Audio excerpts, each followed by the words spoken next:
এই মহামারী পরিকল্পিতভাবে ছড়ানো হয়েছে। নিলয়ের সহজ কথাটাও যেন খুব কঠিন ঠেকলো সবার কাছে। ভ্রুকুচকে তার দিকে তাকায় রাজ, চোখে মুখে স্পষ্ট বিস্ময় নিয়ে বলে, কি? বিস্ময়ের সাথে সকলের কৌতূহলী দৃষ্টি নিলয়ের দিকে নিক্ষিপ্ত হয়ে আছে। বিপরীতে নিলয় হালকা মাথা নেড়ে বলে, হ্যাঁ, আর এর পেছনে স্পষ্টভাবে জড়িয়ে আছে আকাশ তালুকদার এবং তার বাবা ইব্রাহিম তালুকদার। সকলের কৌতূহলী গাঢ় হতেই নিলয় পুনরায় বলে, বিদ্যুতের বিরুদ্ধে জোরালো পদক্ষেপ নেওয়া মাত্রই এটা ছড়ানো হয়েছে, কারণ আকাশ এবং ইব্রাহিম তালুকদার চায় না তাদের পরিচয়টা সবার সামনে আসুক। এতটুকুতেই রাত সবটা বুঝে নিয়ে একটা তপ্ত শ্বাস ছেড়ে বলে, ছদ্মবেশী কুকুর। শেষ অবধি সন্দেহটাই সত্য প্রমাণিত হলো। কিন্তু এক হাত হালকা উঁচু করে কথাটা বলে থামলো নিলয়। অতঃপর সে হাত মুষ্টিবদ্ধ করে বলে, তার লাগাম অন্য কারো হাতে। বিপ্লব, তার কথা মতোই সবকিছু পরিচালিত হচ্ছে। আরেক দফা অবাক হলো সকলে, সেই সাথে জানার কৌতূহল গাঢ় হয় রুশানের। একই সাথে দ্বিতীয়বার ভ্রু কুঁচকালো রাজও। নিলয় তার ফোন বের করে বলে, তবে তার সম্পর্কে খুব একটা তথ্য পাইনি এখনো, আপাতত প্রমাণ এতটুকুই।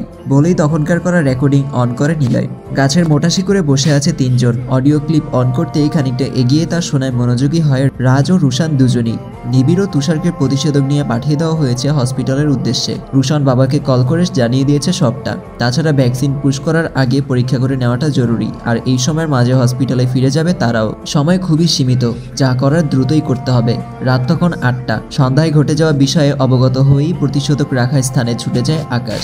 দেখে প্রবেশপথেই রক্তের ছাপ, লাশগুলো সরিয়ে নেওয়া হয়েছে। সবটা লক্ষ্য করেই ভেতরে প্রবেশ করে আকাশ। তার পেছনে থাকা তিনজন লোক সতর্কতার স্বরূপ নজর রাখছে চারদিকে। আকাশ ভেতরে গিয়ে দেখে এলোমেলো অবস্থা। প্রতিষেধক আগের মতো থাকলেও এক বক্স সরিয়ে নেওয়া হয়েছে। আকাশ তীব্র ক্রোধে ফেটে পড়লেও নিস্তেজ স্বরে বলে, কে ছিল? এর মাঝেই একজন একটা ল্যাপটপ হাতে আকাশের সামনে দাঁড়িয়ে বলে, সিসিটিভিতে তাকে দেখা গেলেও চেনার কোনো উপায় নেই। নিজেকে পুরোপুরি আড়াল করে রাখা, কোথাও কোনো ফিঙ্গারপ্রিন্টও নেই। হাতে গ্লাভস পরা ছিল। তীব্র ক্রোধে আকাশ তার হাত থেকে ল্যাপটপটা নিয়ে ফ্লোরে ছুঁড়ে মেরে বলে, যে একা এমন একটা কাজ করতে সক্ষম হয়েছে সে কি আহাম্মক? নিশ্চয়ই সে সতর্কতা অবলম্বন করেই এসেছে। তবে জানি এটা কার কাজ। পাশ থেকে আহনাফ বলে উঠে, কাকে সন্দেহ হচ্ছে? রাজের নামটা উচ্চারণ করতে চেয়েও নীরব রইল আকাশ। শান্তস্বরে বলে, এখন একটা গুরুত্বপূর্ণ নয়, তার যে গুরুত্বপূর্ণ কিছু আছে যা আমাদের অজানা। বলেই থামে আকাশ। আহনাফ কৌতূহলী দৃষ্টিতে চেয়ে আছে তার দিকে। খানিকটা সময় নিয়ে আকাশ ফের বলে, বিশ্বাসঘাতকতার ঘ্রাণ পাচ্ছি আমি। আমাদের মাঝে এমন একজন বিশ্বাসঘাতক লুকিয়ে আছে যে তাদের অনুগত। মুহূর্তেই আহনাফ অবাক হয়ে বলে, তাহলে এই বিষয়ে কি সকলকে সতর্ক করে দিব? আকাশ ইশারায় বাধা দেওয়ার মতো এক হাত উপর করে বলে, একদম না। শিকার তখনই সফল হয় যখন শিকারী দক্ষ ও সতর্ক হয়, কিন্তু তার আগে যদি শিকার সতর্ক হয়ে যায় তাহলে তুমি শিকারে নামার আগেই শিকার তোমার হাতছাড়া হয়ে যাবে। এখন একটি অ্যাড চলবে, আপনারা চাইলে স্কিপ করতে পারেন। গাইস, 1x হচ্ছে সবচেয়ে বিশ্বস্ত বুকমেকার, যা PSG এবং সিরিয়া অ্যাপের অফিসিয়াল পার্টনার, যেখানে আপনি cricket, football, tennis live match দেখতে এবং তাদের স্কোর ভবিষ্যৎবাণী করে সহজেই অর্থ উপার্জন করতে পারবেন। সেই সাথে BMW গাড়ি, আইফোন, ল্যাপটপ এবং আরো অনেক নগদ পুরস্কার জেতারও সুযোগ রয়েছে। এই অ্যাপটিতে আপনি crash, crystal, under and over 21 ইত্যাদি গেম খেলে সহজেই আয় করতে পারবেন।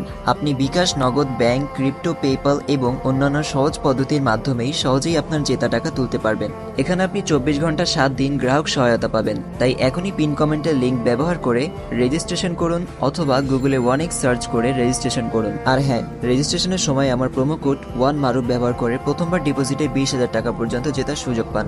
আকাশের কথা শেষ হলেও আহনাফের মাঝে জানার কৌতূহল প্রবল। তার লক্ষ্য করে আকাশ বের হওয়ার জন্য পা বাড়িয়ে বলে, কখনো বড়শি দিয়ে মাছ শিকার করতে দেখেছিস? হ্যাঁ, কিন্তু আমি নিজেই শিকার করেছি অনেক। সেই ছোট্টবেলায় গ্রামে দাদুর বাসায় বেড়াতে গিয়ে পুকুর ভর্তি বড় মাছ, যা শিকারের জন্য সর্বপ্রথম দেওয়া হতো টোপ, তারপর অপেক্ষা। বলেই থামে আকাশ। অতঃপর প্রসঙ্গ পাল্টে হাঁটতে হাঁটতে বলে, এখন সবটা পরিষ্কার করে নে, আর এখানকার সবকিছু অন্য জায়গায় নিয়ে যাওয়ার ব্যবস্থা কর। বিপরীতে আদেশ মেনে নেওয়ার সুযোগ হালকা মাথা নাড়ে আহনাফ। তার দিকে চেয়ে সময় নষ্ট না করে দ্রুত পায়ে ভবনটি ত্যাগ করে আকাশ।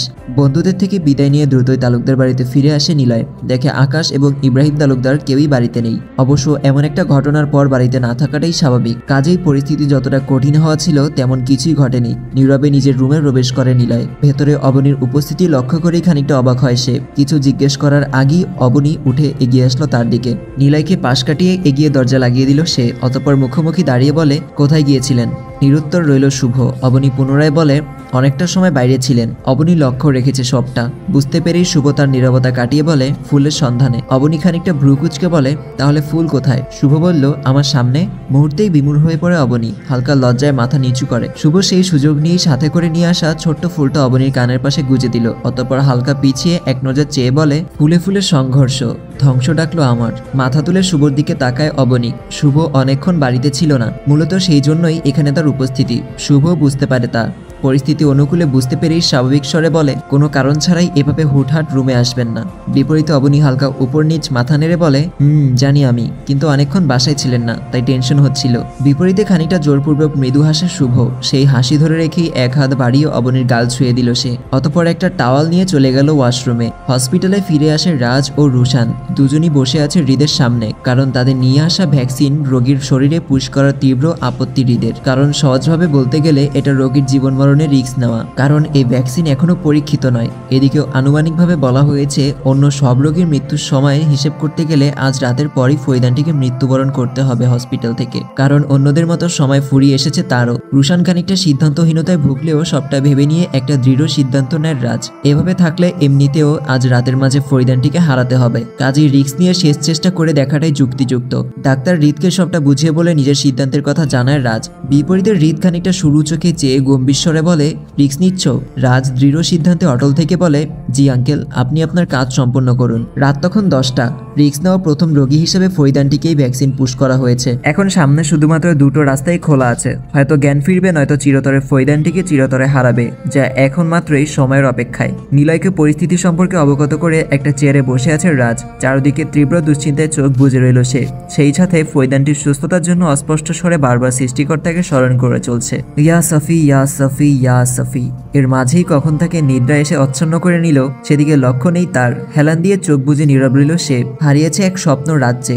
দেখে প্রখর রোদে একটা খোলা জায়গায় হাঁটছে রাজ। ক্লান্তিতে যেন পা আগাচ্ছে না কিছুতেই, যেন এই তেজস্ক্রিয় রোদে কয়েকশো কিলোমিটার পাড়ি দিতে হয়েছে তাকে। কিছুটা সামনে একটা বড় গাছ লক্ষ্য করে সে, যার কাছে যেতে হয়তো আরো মিনিট দুয়েকের মতো হাঁটতে হবে। ঘামে ভিজে আছে পুরো শরীর। সেই ক্লান্ত শরীর ঠেলে পুনরায় গা বাড়ালো সেই গাছের ছায়ের উদ্দেশ্যে। মিনিট দুয়েকের মাঝেই সেই গাছের সামনে পৌঁছে থপ করে বসে গেল রাজ। পরপর শ্বাস ছেড়ে নিজেকে স্বাভাবিক করার আপ্রাণ চেষ্টা। এই মুহূর্তে একটুখানি পানির শূন্যতা অনুভব করছে খুব। গলা শুকিয়ে কাঠ হয়ে আছে তার।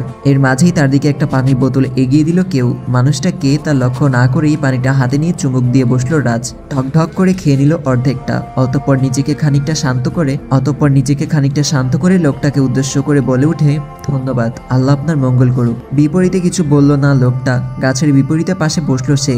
রাজ তাকে দেখতে পাচ্ছে না, দেখার চেষ্টা করেও ব্যর্থ হচ্ছে। যেন শক্তি সব ফুরিয়ে এসেছে আজ, যার জন্য নিজের প্রতি বিরক্ত হয় রাজ। লোকটা তার লক্ষ্য করেই গাছের ওপাশ থেকে বলে, এই দুর্বলতা হলো তোমার বর্তমান সেই বিষণ্ণতা, চারদিকে দুশ্চিন্তার মাঝেই ক্লান্তি অনুভব করার সেই মুহূর্তটা, যা তোমাকে চারপাশ থেকে ঘিরে ফেলেছে। রাজ খানিকটা অবাক হয়ে বলে, আপনি আমার মনের অবস্থা সম্পর্কে অবগত? বিপরীতে লোকটা স্বাভাবিক স্বরে বলে, না, আমি যা বললাম তা মাত্রই অনুমান। হয়তো তুমি এখন নিজেকে পথহারা কোনো এক পথিকের ন্যায় ভাবছো, চারদিকে ছুটেও কোনো সমাধান পাচ্ছ না। বিপরীতে রাজ একটা দীর্ঘশ্বাস ছেড়ে বলে, আপনার অনুমান সত্য।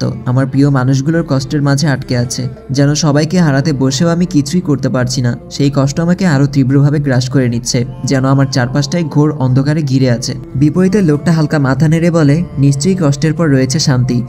দুনিয়ায় কষ্ট আছে বলেই আমরা সুখের মর্ম বুঝতে পারি। যেমন আধার আছে বলেই আলোর মূল্য বোঝা যায়। আধার যেমন ক্ষণস্থায়ী, তেমন কষ্টও ক্ষণস্থায়ী হয়ে থাকে। তুমি কষ্টের সময় পার না করলে কখনোই সুখের সময়টা উপভোগ করতে পারবে না। তুমি আঘাত পেলেই কেবল পরিশেষে বিজয়ের আনন্দ উপভোগ করতে পারবে। বলেই হালকা থামে লোকটা। অতঃপর পুনরায় বলে, জীবনে কষ্ট ও ব্যর্থতার সময়গুলো পরীক্ষা স্বরূপ আসে, তার জন্য তোমার উচিত ধৈর্য ধারণ করা। আল্লাহ মানুষের জীবনে কষ্ট ও ব্যর্থতার মুহূর্তগুলো নিয়ে আসে তাকে পরীক্ষা করার জন্য।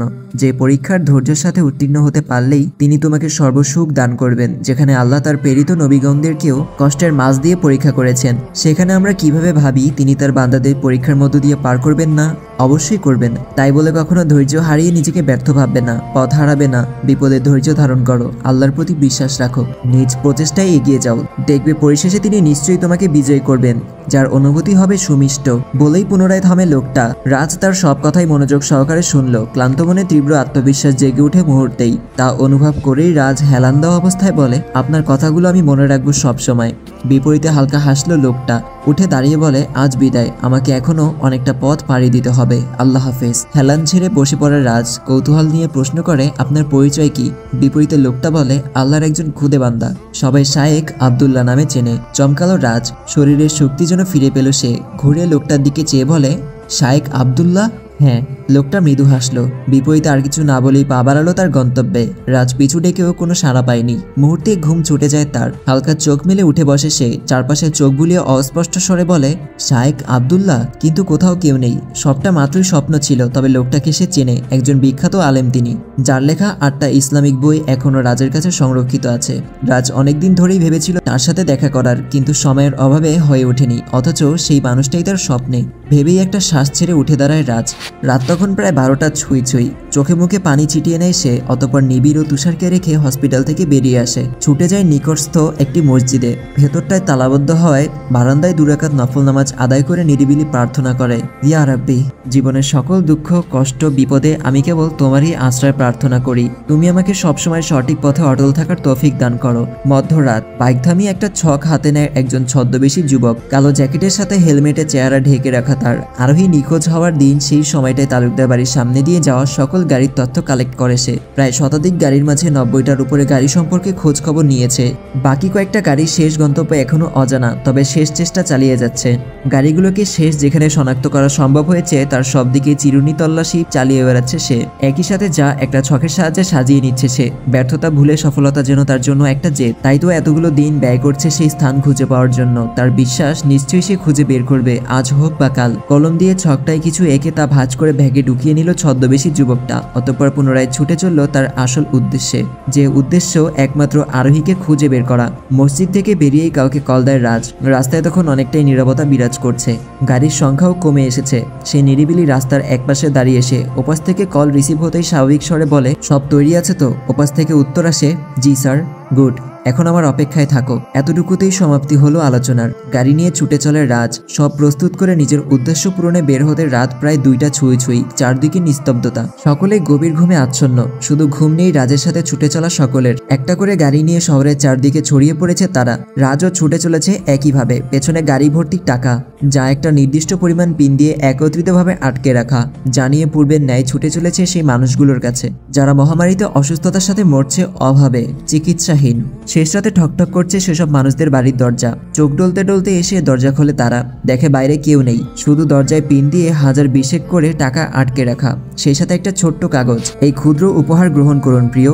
এই দুঃসময় হয়তো কিছুটা হলেও আপনার উপকারে আসবে। আল্লাহ আপনাকে ও আপনার পরিবারের সকলকে ভালো রাখুক। নিচে আর কিছুই লেখা নেই, নেই কোনো নাম বা ঠিকানা। এভাবেই প্রতিটি দরজা রাজের লুকানো ভালোবাসার সাক্ষী হচ্ছে একে একে। অতঃপর ডেকে দিয়ে ও দরজায় ঠক ঠক শব্দ করেই সেখান থেকে প্রস্থান করছে তারা। ঘুম থেকে উঠে দরজা খোলে বাড়ির কেউ না কেউ। শেষ রাতে এমন উপহারে চমকানোর সাথে হাসির ঝলকও ফুটে ওঠে একে একে সবার মাঝে। সবটা শেষ করতে ফজরের আজান দিল। একপাশে গাড়ি থামিয়ে ক্লান্তি নিয়ে রাস্তার ধারে একটা বেঞ্চিতে বসে রাজ। আজানের ধ্বনি কানে আসতেই নামাজে যাওয়ার জন্য নিজেকে প্রস্তুত করে সে। এমন সময় ফোনটা বেজে ওঠে তার। নিবিড় কল করেছে। ওপাশ থেকে কণ্ঠে হাস্যোজ্জ্বল ভাব প্রকাশ পাচ্ছে তার। সেই হাসি ধরে রেখেই বলে, ফরিদানটির জ্ঞান ফিরেছে। চোখ বুজে নেয় রাজ। মনে এক ধরনের প্রশান্তি অনুভব করে বলে, আলহামদুলিল্লাহ। নিবিড়ের সাথে কথা শেষ করে রেজনের নাম্বারে কল দেয় সে। রেজনও জেগে আছে এই মুহূর্তে, কারণ এই কঠিন সময় তারা সকলে নির্ঘুম রাত্রি যাপন করছে। উদ্দেশ্য একটাই, চারপাশের অসুস্থতা কাটিয়ে তোলা। নিলয়ের নিয়ে আসা ভ্যাকসিনের একটা স্যাম্পল রেজনের কাছেও পাঠানো হয়েছে। রেজন ফোন রিসিভ করতেই রাজ স্বাভাবিক স্বরে বলে, যত প্রয়োজন তত প্রতিষেধক তৈরির কাজ শুরু করো।